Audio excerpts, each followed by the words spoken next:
Welcome to the Tech Egg. Don't get scrambled. Enjoy the video. You start by confirming power and safety. Measure battery voltage and check that connectors click firmly. Once done, switch the display on and read any error codes so you know which system to prioritize. You should also lift the bike, spin the wheel, and listen for grinding to isolate motor or drivetrain faults.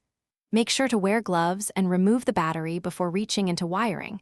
This prevents shorts and gives you a clear map of what to fix first.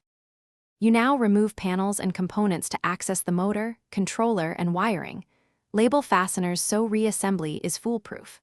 Once exposed, use a multimeter to check throttle voltage swings, PAS sensor pulses, and controller output under a light load to verify signals.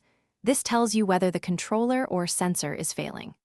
If you find damaged wires, cut back to healthy insulation and use heat shrink crimp connectors. This restores continuity and prevents intermittent faults while keeping things tidy.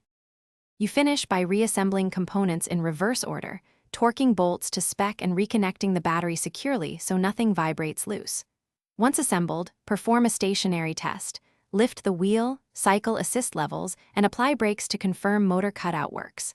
If symptoms remain, swap the controller or a known good battery to isolate which module is at fault.